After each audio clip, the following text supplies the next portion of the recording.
ብሩኬ ጥፋተኛ ነው። እንዴት ነው ጥፋተኛ ሊሆን የቻለ የምትሉት? ከመጀመሪያ መምጣቱ በፊት ከመጀመሪያ መለጣጠፍ አልነበረበትም። ብሩኬና ሶሊያና ማለት ነው።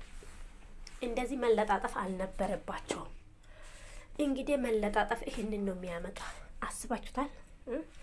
ዛሬ ላይ ግን ግራ ገብቶት በጥፊ ተደብድቦ አስባችሁታል? በጥፊ እውነታው እንግዲህ ይሄ ነው። ትላንትና ፕራንክ ነበረ፣ ሁላችንም አስበን ነበረ። እውነታው ግን ተገለጠ ዛሬ። እውነታው ይህ ነው ማለት ነው። እውነታው በሳምንት ነው እንደምታፈቅረው። እንዴት ነው ብሩኬን ለሳምንት የምታፈቅረው?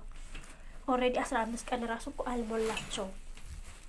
15 ቀን ራሱ አልሞላቸውም እነዚህ ልጆች ማለት ነው። አስባችሁታል? እሷ ቀንታ ነው እንጂ ከአንተ ጋር ውዬ ከአንተ ጋር ሲውል ከአንተ ጋር ሲሰራ ፍቅር በድንገት ያዘኝ ብሎ ነገር አለ እንዴ?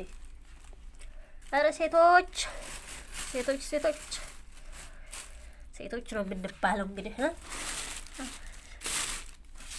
መቼ ባይለያዩ ሀይሚና ቡራ ማለት ነው። እሷማ ሊተለያይ ነበረ፣ ሊተለያይ ብሩኬና ሀይሚ መቼም አይለያዩ። ትላንትና ጠዋት ከየት እንደመጣሽ የማትታወቂ ብሩኬን አፈቅራለሁ ምናምን ምናምን ኦገሽ ትቀራታለሽ እንጂ ብሩኬ አይወድሽም፣ አያፈቅርሽም። ወደድሽም ጠላሽም ብሩኬ ሀይሚና ሀይሚ ብቻ ነው።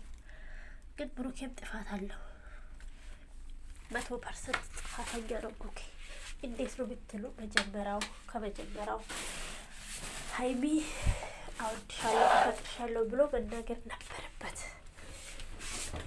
ጥፋቱ እሱ ጋር ነው ብሩኬ ማለት ነው። እና አሁን እንደዚህ አይጠፋጠፍም ነበረ እላችኋለሁ። እና በጥፋቱ ዋጋ እያገኘ ያለው። ከወደዳችሁ ግን ሰብስክራይብ እያደረጋችሁ ይሄ ቪዲዮ ሼር እያደረጋችሁ አበረታችሁ እላለሁ። ወዳችኋለሁ። አይቢሻዋን ሰብስክራይብ አድርጉ።